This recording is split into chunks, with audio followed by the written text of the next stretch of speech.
નમસ્કાર વિદ્યાર્થી મિત્રો, આપણે લાસ્ટ લેક્ચરની અંદર સુવાહકોનું વિદ્યુત શાસ્ત્ર ભણ્યા હતા. તો તેની અંદર ઘણી બધી બાબતો જોઈ હતી. જે પૈકીની એક બાબત હતી કે કોઈ ધાત્વિક સુવાહક છે કે તેને બાહ્ય વિદ્યુત ક્ષેત્રમાં મૂકેલ હોય કે ન હોય છતાં પણ તેની અંદરનું વિદ્યુત ક્ષેત્ર હંમેશા શૂન્ય હોય છે, કારણ કે ટોટલ ચાર્જ છે એ સપાટી પર રહેતો હોય છે. એટલે વધારાનું કોઈ પણ વિદ્યુતભાર તમે મૂકતા હો છો તો તે સપાટી પર જ સ્થિર વિતરિત થાય છે, એટલે કે અંદરનો ચાર્જ પણ શૂન્ય હતો. યસ મિત્રો, એની અંદર એક એવો પોઈન્ટ પણ જોયો હતો કે જો અંદરનું દરેક બિંદુ વિદ્યુત ક્ષેત્ર શૂન્ય હોય, કે સુવાહકની અંદરનું દરેક બિંદુએ વિદ્યુત ક્ષેત્ર શૂન્ય હોય તો અંદર વિદ્યુત સ્થિતિમાન અચળ હતું. યસ મિત્રો, તો આપણે એવું કોઈ બે બિંદુઓ લઈએ અથવા કોઈ એક બિંદુ લઈએ કે બિંદુ x પાસેનું વિદ્યુત સ્થિતિમાન શું થશે, અથવા બે બિંદુઓ લેવો તો તમે એમ કહી શકો x અને y પાસેના વિદ્યુત સ્થિતિમાનનો તફાવત શું થશે. તો હું એમ કહું કે y ની સાપેક્ષે x નું સ્થિતિમાન મેળવવું છે, એટલે vy માઇનસ vx બરાબર માઇનસ સંકલન x થી y e સદિશ ડોટ ds સદિશ થશે. તો યસ મિત્રો, અંદર વિદ્યુત ક્ષેત્ર કેવું છે? 0 છે. તેથી ટોટલ ટર્મ શું થશે? 0 થશે. તેથી શું લખી શકાય? vy બરાબર vx. કોઈ પણ બિંદુ પાસેનું સ્થિતિમાન હંમેશા કેવું હશે? સમાન હશે. એની પછીનો પોઈન્ટ જોયો તો કે ધાત્વિક સુવાહકની સપાટી પર દરેક બિંદુએ વિદ્યુત ક્ષેત્ર લંબરૂપે બહારની તરફ, જેનું સૂત્ર હતું E સદિશ બરાબર sigma upon epsilon 0 n cap, જે લંબરૂપે બહાર જતી દિશા સૂચવે છે. હવે આ ધાત્વિક સુવાહક કોઈ કેવિટી ધરાવતું હોય, એટલે કે બખોલ ધરાવતું હોય, ત્યારે તે ધાત્વિક સુવાહકની અંદર બખોલ પોતે વિદ્યુત બારિત ન હોય તેવા કિસ્સાની અંદર પણ વિદ્યુત ક્ષેત્ર કેવું હતું? શૂન્ય હતું. પરંતુ હવે કોઈ ચાર્જ બખોલને આપવામાં આવે છે તો એવું વિદ્યુત ભાર પ્રેરિત થશે જેથી બખોલની અંદર શૂન્ય નથી રહેતું, બખોલની બહાર શૂન્ય નથી રહેતું, પરંતુ વાહકની અંદર ને બખોલની બહાર ત્યાં શૂન્ય હોય છે. યસ મિત્રો, આ બધી બાબતો તમે ભણી ચૂક્યા છો. હવે નેક્સ્ટ આજના એક પ્રેક્ટિસ એક્ઝામ્પલ તરફ, જે NCERT example number exercise example number 2.4 છે. આવી રકમ આપી છે કે 12 સેન્ટીમીટર ત્રિજ્યાના એક ગોળાકાર સુવાહકની, યસ મિત્રો, અહીંની જે સપાટી છે તે સુવાહક છે, એટલે ધાતુની સુવાહક છે જે વિદ્યુતને પસાર થવા દે છે. તે સપાટી પર 1.6 × 10⁻⁷ કુલમ વિદ્યુતભાર નિયમિત રીતે વિતરિત થયેલો છે. તો હવે આ સુવાહક ગોળાની અંદરનું વિદ્યુત ક્ષેત્ર, ગોળાની તરત બહાર એટલે કે જસ્ટ સપાટી પણ કહી શકીએ, એટલે જસ્ટ તમે ગોળાની બહાર એટલે સપાટી પર મેળવશો, અને ત્યારબાદ ગોળાના કેન્દ્રથી 18 સેન્ટીમીટર અંતરે આવેલા બિંદુએ વિદ્યુત ક્ષેત્ર મેળવવાનું છે. યસ મિત્રો, તો સોલ્યુશન તરફ જઈએ તો અહીંયા સુવાહક ગોળાની અંદર આપણે જાણીએ છીએ કે સુવાહક ગોળાની અંદર વિદ્યુત ક્ષેત્ર શું હોય છે મિત્રો? 0 હોય છે. પરંતુ જ્યારે ચેપ્ટર નંબર 1 ક્લાસરૂમમાં ભણ્યા હતા ત્યારે ગાઉસના ચોથા નિયમને એકોર્ડિંગ કોઈ અહોવાહક ગોળો જે પોતે ઘન ગોળો છે, જેની અંદર વિદ્યુતભાર રહી શકે છે, ત્યારે શૂન્ય નથી.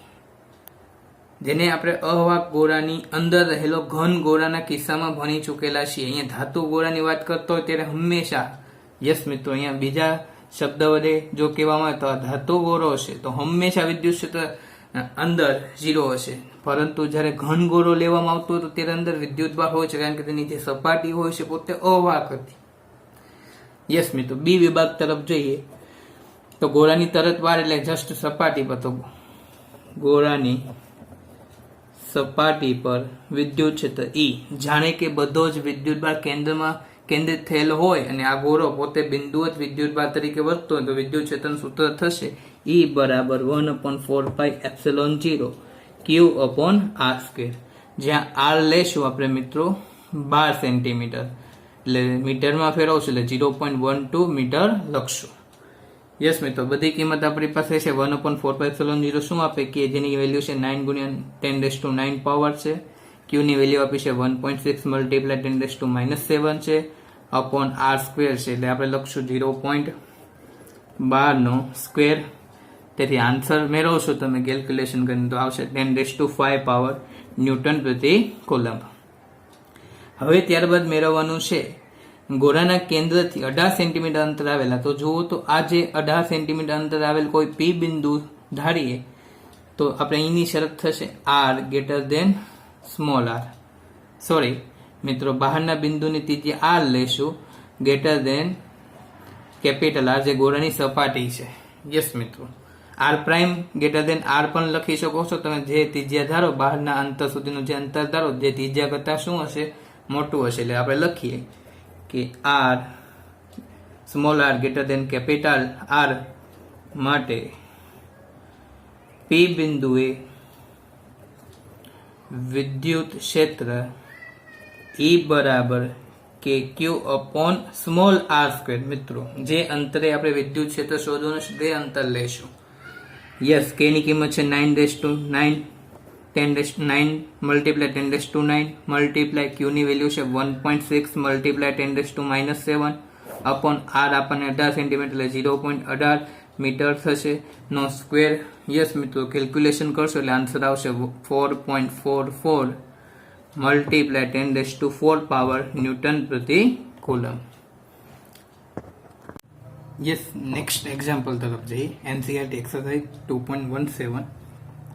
તેની રકમ અનુસાર છે: રેખીય વિદ્યુતભાર ઘનતા લિનિયર ચાર્જ ડેન્સિટી લેમ્બડા ધરાવતો એક લાંબો નળાકાર એક પોલા સમકક્ષીય સુવાહક નળાકાર વડે ઘેરાયેલો છે. એટલે કે બંને નળાકાર એકબીજાની સમકેન્દ્રીય એટલે કે સમઅક્ષીય છે. બે નળાકારોની વચ્ચેના અવકાશમાં આપણે વિદ્યુત ક્ષેત્ર મેળવવાનું છે. હા, તો મિત્રો સોલ્યુશન તરફ જઈએ. પહેલા સૌપ્રથમ તેના માટે એક ફિગર ડ્રો કરીએ.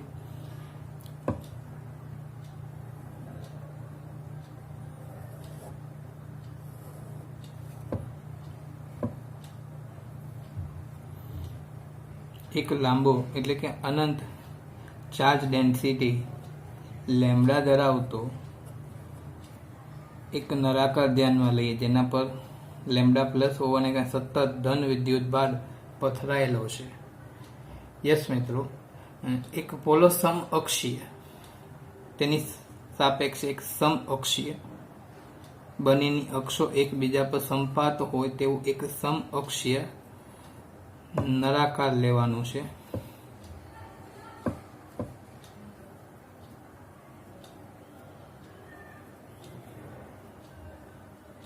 બંને નળાકારની અક્ષ એકબીજા પર સંપાત થયેલી છે. આ બંને નળાકારોના વચ્ચેના વિસ્તારમાં, આ વિસ્તારની અંદર આપણે વિદ્યુત ક્ષેત્ર મેળવવાનું છે. ધારો કે આની રેડિયસ છે A અને આની રેડિયસ છે B. એટલે કે B અને A ના વચ્ચેના અવકાશમાં કોઈ P બિંદુએ આપણે ધારીએ કે તેની અક્ષથી R અંતરે આવેલા આ P બિંદુએ આપણે વિદ્યુત ક્ષેત્ર મેળવવાનું છે.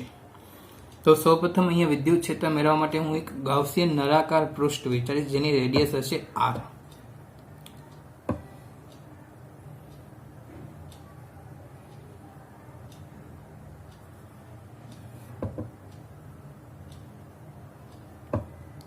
યસ મિત્રો, આ P બિંદુ છે એ નળાકારની વક્ર સપાટી પર આવેલું બિંદુ છે. આ P બિંદુ છે એ નળાકારની વક્ર સપાટી પર આવેલું બિંદુ છે.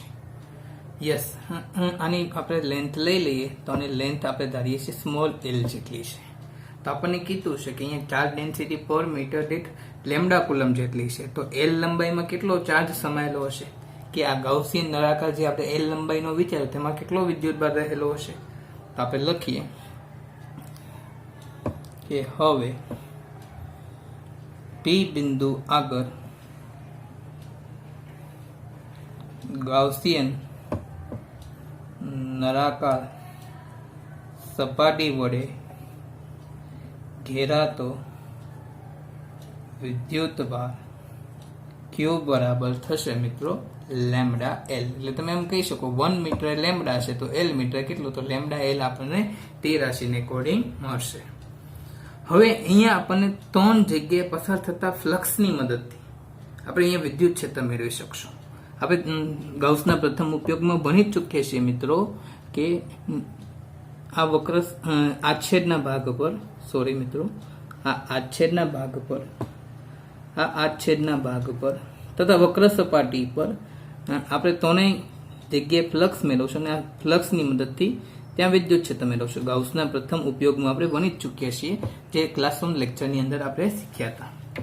યસ મિત્રો, તો તમે વિચારો અહીંયા ધન વિદ્યુત ભાર છે તેની ક્ષેત્રરેખાઓ બહારની તરફ એવી કાલ્પનિક હોય છે, તેની ક્ષેત્રરેખાઓ બહારની તરફ એવી ત્રિજ્યાવર્તી હોય છે, તેની ક્ષેત્રરેખાઓ બહારની તરફ એવી ત્રિજ્યાવર્તી હોય છે. એટલે કે આપણે કહી શકીએ કે અહીંયા ત્રિજ્યાવર્તી એવી ક્ષેત્રરેખાઓ બહારની તરફની છે. તો હવે તમે અહીંયા વક્ર સપાટી પાસે જોશો તો ક્ષેત્રની ડાયરેક્શન આ થશે અને ક્ષેત્રફળ સદિશ લંબ એવો બહારની તરફ હશે. ક્ષેત્રફળ સદિશ લંબ એવો બહારની તરફ હશે. તો અહીંયા લંબ થવાને કારણે આપણે જાણીએ છીએ કે ગાઉસના નિયમ અનુસાર જે ભાગે લંબ વિદ્યુત ક્ષેત્રના ક્ષેત્રફળ સદિશ છે ત્યાં શું મળશે? આપણને ફ્લક્સ 0 મળશે, કારણ કે તેની ક્ષેત્રરેખાઓ સપાટીને સમાંતર જ છે, તેમાંથી લંબ રૂપે પસાર થતી નથી. એટલે આપણે લખી શકીએ સંકલન E સદિશ ડોટ dA સદિશ કઈ જગ્યાએ મિત્રો? તો આને આપણે કહી દઈએ 1, વક્ર સપાટીના બિંદુઓને કહીશું 2 અને પછીના આછેદના ભાગને કહીશું 3. તો અહીંયા સૌપ્રથમ 1 લખીએ પ્લસ સંકલન 2 E સદિશ ડોટ dA સદિશ પ્લસ સંકલન 3 E સદિશ ડોટ dA સદિશ બરાબર સિગ્મા ક્યુ અપોન એપ્સિલોન 0. અહીંયા ઘેરાતો કુલ વિદ્યુત બળ કેટલો છે? ક્યુ જેટલો છે, એટલે બરાબર ક્યુ અપોન એપ્સિલોન 0. તમારે આ બધું લાઈનમાં જ લખવાનું છે. તેથી આ કિસ્સામાં શું થશે? ડોટ પ્રોડક્ટ તમે દૂર કરશો તો કોસ આવશે. કોસ 90 શું થાય? 0. થર્ડ કિસ્સામાં પણ શું થશે કે ફિલ્ડ આ ડાયરેક્શનમાં છે, એરિયા વેક્ટર આ ડાયરેક્શનમાં છે, બંને પરસ્પર પરપેન્ડિક્યુલર છે, એટલે શું થશે? 0. એટલે અહીંયા પણ શું થશે મિત્રો? 0. અહીંયા પણ 0. તો જે કંઈ મળશે તે વક્ર સપાટીના કોઈ પણ બિંદુ આગળ આપણને વિદ્યુત ક્ષેત્ર મેળવશે. તો યસ મિત્રો, પી બિંદુ વિદ્યુત ક્ષેત્ર બહારની તરફ. ત્યાં તમે આવો એક ખંડ વિચારો તો એના ક્ષેત્રફળ સદિશની દિશા પણ વિદ્યુત ક્ષેત્રની દિશામાં આપણને મળશે. તો આપણે કહી શકીએ કે બંને એક જ ડાયરેક્શનમાં છે. તો અહીંયા બેને કારણે ફ્લક્સ મળશે. તો આપણે એમ લખી શકીએ સંકલન EDA cos θ બરાબર Q અપોન એપ્સિલોન 0. યસ મિત્રો, કોસ શું થશે? 0 થશે એટલે 1 થશે. E અચળ છે એટલે 12 આવી જાય. તેથી E સંકલન dA બરાબર Q અપોન એપ્સિલોન 0. યસ મિત્રો, વક્ર સપાટીનું ક્ષેત્રફળ થશે,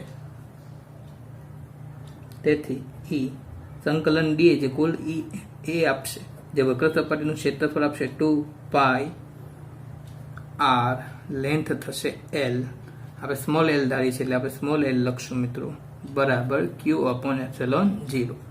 આપણે વિદ્યુત ક્ષેત્ર મેળવવાનું હોત એને કરતા બનાવશું. તેથી યસ મિત્રો, એને કરતા બનાવીએ તો આપણે એમ લખી શકીએ Q upon 2 pi epsilon 0 L multiply epsilon 0. Sorry, અહીંયા r છે મિત્રો, અહીંયા r છે. હવે Q ની કિંમત આપણે જાણીએ છીએ મિત્રો, કેટલી છે? લેમ્ડા L જેટલી. તો તે કિંમત મૂકીએ તો લેમ્ડા L અપોન 2 પાઈ r L multiply epsilon 0.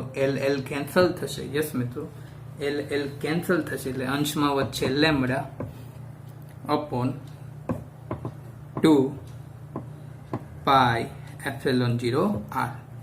Yes મિત્રો, આ સૂત્ર આપણે ચેપ્ટર નંબર 1 ની અંદર ગાઉસના ફર્સ્ટ એપ્લિકેશન તરીકે, ફર્સ્ટ ઉપયોગ તરીકે મેળવી ચૂકેલા છીએ.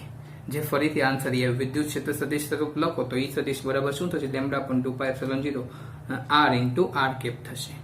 હવે બીજું એવું કહેવાનું મિત્રો કે અહીંયા તમે જે પોઝિટિવ ચાર્જ ડેન્સિટી છે, જે પોલા સમઅક્ષીય આપણને કીધું છે એક સુવાહક નળાકાર છે, તો તેની અંદર નેગેટિવ ચાર્જ પ્રેરિત થશે. શા માટે? આપણે ભણી ચૂક્યા છીએ કે સુવાહકની અંદર ટોટલ વિદ્યુત ક્ષેત્ર શું હોય? હંમેશા શૂન્ય હોય છે. એટલે કે પોલા નળાકારની અંદરની સપાટી પર નેગેટિવ ચાર્જ પ્રેરિત થતો હશે. મિત્રો, નેક્સ્ટ એક્ઝામ્પલ તરફ જઈએ કે હાઇડ્રોજન પરમાણુ, સોરી NCERT એક્ઝામ્પલ 2.18 છે. હાઇડ્રોજન પરમાણુમાં ઇલેક્ટ્રોન અને પ્રોટોન 0.53 એંગસ્ટ્રોમ અંતરે એકબીજા સાથે બંધિત અવસ્થામાં રહેલી છે. યસ મિત્રો, આ તેની ફર્સ્ટ કક્ષાની ત્રિજ્યાનું માપ છે. હવે તેની અંદર ફર્સ્ટ શોધવાનું છે ઇલેક્ટ્રોન અને પ્રોટોન વચ્ચેના અનંત અંતર માટે સ્થિતિ ઉર્જા જો શૂન્ય લઈએ તો આ તંત્રની સ્થિતિ ઉર્જાનું ઇલેક્ટ્રોન વોલ્ટમાં આ અંતરે અંદાજ મેળવો. યસ મિત્રો, તો સોલ્યુશન તરફ જઈએ એ વિભાગના.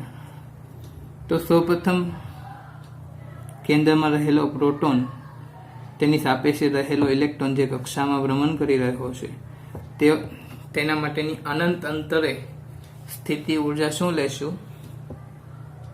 શૂન્ય લેશું. હવે જ્યારે તે બંને કણો એકબીજાથી 0.53 એંગસ્ટ્રોમ અંતરે હશે ત્યારે આપણે તેની સ્થિતિ ઉર્જા મેળવવાની છે, એટલે કે આ તંત્રની સ્થિતિ ઉર્જા મેળવવાની છે. એટલે આપણે કહી શકીએ કે 0.53 એંગસ્ટ્રોમ અંતર માટે બંને કણોની સ્થિતિ ઉર્જા બરાબર, યસ મિત્રો, બરાબર લખશું અંતિમ અવસ્થામાં રહેલી સ્થિતિ ઉર્જા એટલે કે 0.53 એંગસ્ટ્રોમની સ્થિતિ ઉર્જા માઇનસ પ્રારંભિક અવસ્થામાં રહેલી સ્થિતિ ઉર્જા એટલે કે અનંત અંતર રહેલી સ્થિતિ ઉર્જા માઇનસ શું થશે? 0 થશે. હવે આપેલા આર અંતરે બંને કણોની સ્થિતિ ઉર્જાનું સૂત્ર જાણો છો, 1/4πε0 Q1 Q2 upon R થશે. યસ મિત્રો, બધી વેલ્યુ તમને આપેલી છે. 1/4πε0 એટલે કે થશે 9 × 10⁹. Q1 તરીકે પ્રોટોન લઈએ, Q1 તરીકે શું લઈએ છે? પ્રોટોનનો વીજભાર લેશું જે +1.6 × 10⁻19 કુલમ થશે. એટલે લખીએ +1.6 × 10⁻19 કુલમ. Q2 તરીકે આપણે ઇલેક્ટ્રોન લઈએ છીએ જેનો વીજભાર થશે -1.6 × 10⁻19. યસ મિત્રો, તો મલ્ટીપ્લાય -1.6 × 10⁻19 અપોન અંતર લેશું 0.53 × 10⁻10 એંગસ્ટ્રોમની વેલ્યુ મૂકી. યસ મિત્રો, સોલ્યુશન કરશો તો આનો આન્સર આવશે -43.47 એટલે 43.44 ગુણ્યા 10⁻19 જૂલ આવશે. યસ મિત્રો, આપણે મેળવવાનું છે ઇલેક્ટ્રોન વોલ્ટમાં. હવે જૂલમાંથી ઇલેક્ટ્રોન વોલ્ટમાં ફેરવવું છે એટલે આપણે તેને 1.6 ગુણ્યા 10⁻19 વડે ભાંગી નાખશું. એટલે ભાંગ્યા 1.6 × 10⁻19. તેથી આન્સર આવશે મિત્રો -27.17 ઇલેક્ટ્રોન વોલ્ટ. ઘણી વખત જુદું જુદું આવશે. -27.2 ઇલેક્ટ્રોન વોલ્ટ આપણે અહીંયા લઈશું. અમુક રેફરન્સ બુકની અંદર -27.18 પણ આપ્યું છે, અમુક રેફરન્સ બુકની અંદર -27.2 પણ આપ્યું છે. તમારી મુજબ તમે જે કેલ્ક્યુલેશન કરશો તેમ તમને અહીંયા આન્સર આવશે. યસ મિત્રો, બી વિભાગ તરફ જઈએ છીએ. બી વિભાગમાં પણ એવું કીધું છે કે ઇલેક્ટ્રોનને આપણે આ કક્ષામાંથી મુક્ત કરવા માટે અથવા આ અંતરે રહેલા ઇલેક્ટ્રોનને મુક્ત કરવા માટે કેટલું લઘુત્તમ કાર્ય કરવું જોઈએ.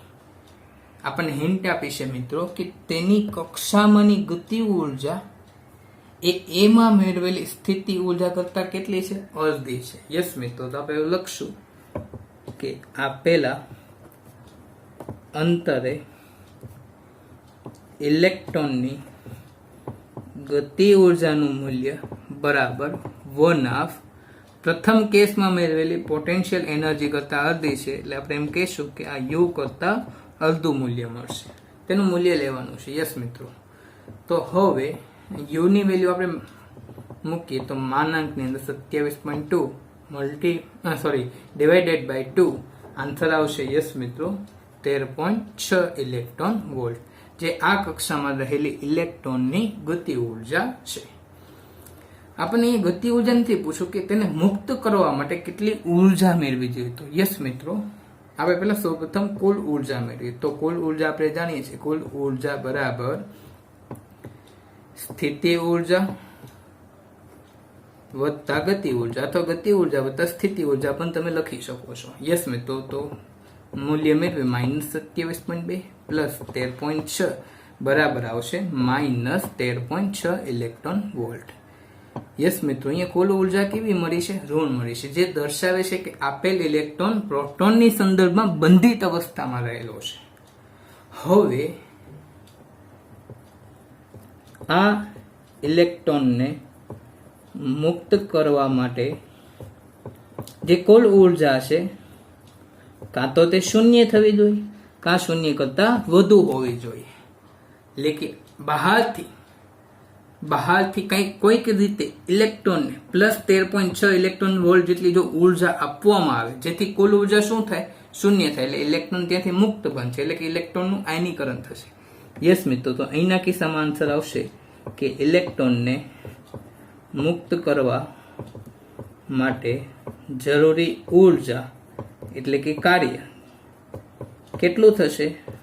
13.6 ઇલેક્ટ્રોન વોલ્ટ થશે. તેની જેટલું કે તેનાથી વધુ ઉર્જા જો આપવામાં આવે એટલે ટોટલ એનર્જી 0 કે 0 કરતા વધે એટલે આ ઇલેક્ટ્રોન પરમાણુમાંથી મુક્ત થઈ જશે. એટલે કે આપણે એમ કહી શકીએ કે તે કક્ષામાંથી મુક્ત થઈ જશે. મિત્રો, સી વિભાગ તરફ જઈએ કે બંને વચ્ચેના 1.06 એંગસ્ટ્રોમ અંતર માટે જો હવે સંદર્ભ સ્થિતિ ઉર્જા શૂન્ય લેવામાં આવે, હવે આ સંદર્ભ સ્થિતિ ઉર્જા જો શૂન્ય લેવામાં આવે તો ઉપરોક્ત એ વિભાગ ફરીથી આપણે ગણવાનો છે 0.53 એંગસ્ટ્રોમને લઈ આવવામાં આવે તે માટે, અને બી વિભાગ એટલે કે તેને મુક્ત કરવા માટે કેટલી ઉર્જા આપવી જોઈએ તે બંને વિભાગ ફરીથી ગણવાના છે. યસ મિત્રો, તો આપણે સૌપ્રથમ પહેલા 1.6 એંગસ્ટ્રોમને અંતર માટે સ્થિતિ ઉર્જા મેળવી લઈએ. સી વિભાગની અંદર કે 1.06 એંગસ્ટ્રોમ અંતરે આપેલા બંને કણોની સ્થિતિ ઉર્જા એટલે કે પોટેન્શિયલ એનર્જી કેવી? સંદર્ભ બરાબર 1/4πε0 Q1 Q2/R. યસ મિત્રો, આપણે આને ડાયરેક્ટ ઇલેક્ટ્રોન વોલ્ટમાં ફેરવશું એટલે આપણે ડાયરેક્ટ આ મૂલ્યને 1.6 × 10⁻19 વડે ભાંગી નાખશું. તેથી 1/4πε0 ની વેલ્યુ થશે 9 multiplied 10⁹ Q1 થશે 1.6 multiplied 10⁻19 plus -1.6 multiplied 10⁻19 divided by R ની વેલ્યુ આપણને આપે છે 1.06 multiplied 10⁻10 અને આ જ મૂલ્યને જોલમાંથી ઇલેક્ટ્રોન વોલ્ટમાં ફેરવવાનું છે એટલે 1.6 × 10⁻19 વડે ભાંગવામાં આવે છે. તેથી આની વેલ્યુ મેળવશો જે મળશે -13.6 ઇલેક્ટ્રોન વોલ્ટ. હવે આ સંદર્ભ છે એટલે કે આપણે જેમ અનંત અંતરે સંદર્ભ સ્થિતિ ઉર્જાની પસંદગી કરતા શૂન્ય, એટલે કે હવે આ સ્થિતિ ઉર્જાને સંદર્ભ એનર્જી તરીકે લઈને એ અને બી વિભાગ ગણવાના છે. તો હવે એ વિભાગ ગણીએ તો આપણે એમ કહીએ કે 0.53 એંગસ્ટ્રોમ અંતરે રહેલા કણોની સ્થિતિ ઉર્જા બરાબર અંતિમ અવસ્થા માઇનસ પ્રારંભિક અવસ્થા, એટલે કે finally position minus initially position.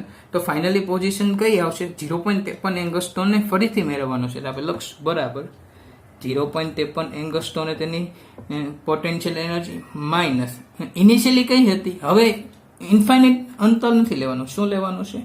આપણે 1.06 એંગસ્ટ્રોમ લેવાનું છે. યસ મિત્રો, જે આપણે સંદર્ભ પહેલા ઇન્ફાઇનાઇટ લેતા હતા હવે શું લેવાનું છે? તેને 1.06 એંગસ્ટ્રોમ લેવાનું છે. તો યસ, એની અકોર્ડિંગ અહીંયા ઇક્વેશન લખીએ તો પોટેન્શિયલ એનર્જી 1.06 એંગસ્ટ્રોમ.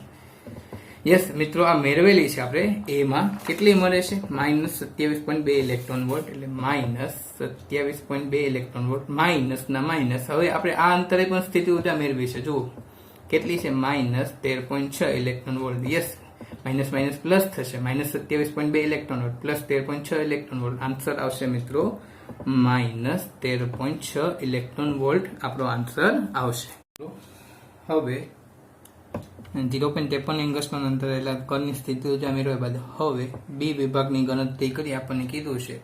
તો આને સંદર્ભ તરીકે જો તમે લ્યો છો તો અહીંની પોટેન્શિયલ એનર્જી શું થશે? શૂન્ય થશે.